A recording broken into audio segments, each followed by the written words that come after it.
Σήμερα εγκέφαλος Kemsko D42 χία κυβικά από Daewoo Matiz και Chevrolet Matiz. Μπαίνει και σε αυτά τα δύο τα μοντέλα. Λίγο πριν την αλλαγή σε Chevrolet Matiz και Daewoo Matiz είναι ακριβώς ο ίδιος ο εγκέφαλος ο D42. Έχουμε βλάβη immobilizer, το αυτοκίνητο δεν παίρνει μπρος. Έτσι διαβάζουμε τα δεδομένα. Πάμε τώρα να το δούμε τα δεδομένα που θα μας βγάλει με το chip loader, με το 1.97.7. Το διαβάζουμε αυτά με τον εγκέφαλο στον πάγκο. Κάνει διαβάσμα όλα μέσα τη μνήμη, τη μεγάλη. Είναι με το μεγάλο επεξεργαστή που φοράει αυτός ο εγκέφαλος, τον 29F400VV. Είναι ένας πολύ καλός επεξεργαστής αυτός για εκείνη δεκαετία. Μπορούμε να βρούμε στο εμπόριο όταν χρειαστεί και χαλάσει αυτό το τσιπάκι. Είναι με 42 ποδαράκια περίπου. Είναι καλή η τοποθέτησή του, εύκολη η τοποθέτησή του. Δεν είναι σαν τους γενιά επεξεργαστές του TC1797 που είναι με πίσω ball joints, δηλαδή τα οποία είναι με στόγγες βουλίτσες με καλάι που τους κάνουμε και τους ζεσταίνουμε για να πατήσει πίσω στον εγκέφαλο. Είναι ο κλασικός επεξεργαστής ο 29F400VV, το οποίο το θεωρώ πολύ αξιόπιστο. Ακόμα και να γίνει κάτι, τον ξεκολλάμε τον επεξεργαστή και τον επαναφέρουμε τη μνήμη του με τα δεδομένα τα οποία έγιναν corrupt για κάποιο λόγο και τα επαναφέρουμε με το γνήσιο του αρχείο χωρίς να υπάρχει πρόβλημα. Γι' αυτό τον έχω σε μεγάλη εκτίμηση και είναι αρκετά αξιόπιστος και ακόμα και όταν χαλάσει μπορούμε να βρούμε στην αγορά και να τον αντικαταστήσουμε.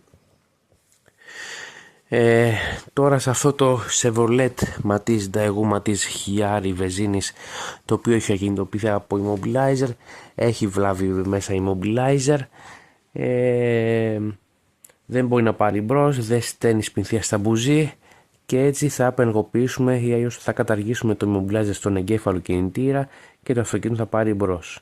Απλώς πρέπει πριν κουμπώσουμε τον εγκέφαλο κινητήρα να βάλουμε να ακολουθήσουμε που είναι η μονάδα για την καλωδίωση για τη μονάδα του immobilizer, ώστε να ξεκουμπώσουμε τις φύσες του και έπειτα να κουμπώσουμε τον εγκέφαλο κινητήρα πάνω, τον εγκέφαλο στις φύσες του πάνω για να τον κουμπώσουμε και να πάρει μπρος.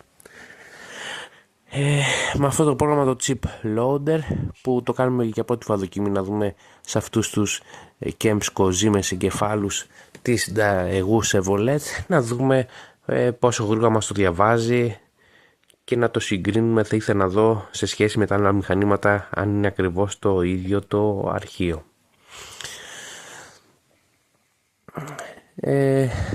Πάει η διαδικασία εδώ πέρα σταθερά. Συνεχίζει, το διαβάζει.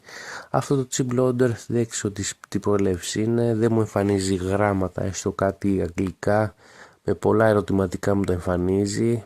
Ίσως να είναι προς Ρωσία πρόγραμμα αυτό το μάλλον, και μου εμφανίζει μόνο τα ευρωπαϊκά φράγματα Siemens και SIM-K42, τα υπόλοιπα μόνο με ερωτηματικά και τίποτα άλλο.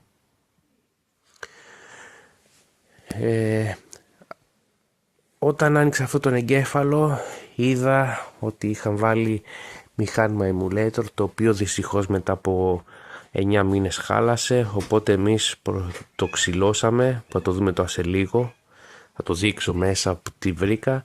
Το ξυλώνουμε και θα το κάνουμε κατάρρευση immobilizer χωρίς τέτοιο μηχάνημα, γιατί με εκείνο το μηχάνημα σε αυτό τον εγκέφαλο υπάρχει περίπτωση οποιαδήποτε στιγμή να σε κινητοποιήσει ξαφνικά, μπορεί στους 6 μήνες, 9 μήνες, 1 χρόνο, 1,5. Και αφού βρήκαμε διαφορετική λύση στην οποία μπορούμε να το κάνουμε κατάρρευση στο immobilizer, το κάνουμε με τη μόνιμη λύση χωρίς να έχουμε κάποιο έξτρα μηχάνημα μέσα. Φοβούμενοι πως κάποια στιγμή χαλάσει αυτό το μηχάνημα και μας ακινητοποιήσει πάλι στο δρόμο. Αφού υπάρχει μόνιμη λύση, είναι καλύτερη για οριστικό αποτέλεσμα κατάρρευση immobilizer σε αυτά τα Chevrolet και Daewoo Matiz. Ξεκίνησε, είχα συγκρίνει το αρχείο, είναι ίδιο με το μηχάνημα που το διαβάζει το άλλο, ακριβώς ένα προς ένα μας το βγάλε ίδιο το μηχάνημα που τα διαβάζει, διαφορετικό πρόγραμμα, κατασκευαστής με διαφορετικό καλώδιο. αλλά ακριβώς η ίδια αρχή μας έβγαλε. Λίγο πιο αργό στο διάβασμα, αλλά το έχουμε βάλει και το γράφουμε με αυτό το μηχάνημα το οποίο το δουλεύω συνήθως. Σε κάθε δευτερόλεπτα η εγγραφή θα έχει ολοκληρωθεί και πάμε να το κουμπώσουμε από κοντά στο αυτοκίνητο ώστε να πάρει μπρος. Ωραία.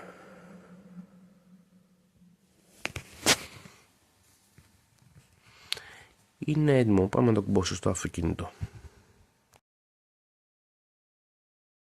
Και είμαστε στο αυτοκίνητο.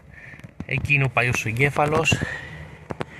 Εδώ είναι ο άλλος εγκέφαλος.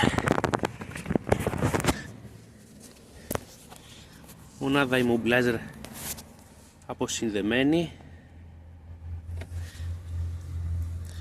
Εδώ την έχουμε στα χέρια μας.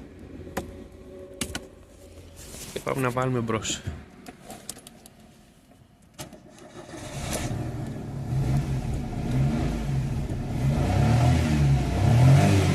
Και το αυτοκίνητο πήρε μπρος με καταργημένο το immobilizer. Άψογα.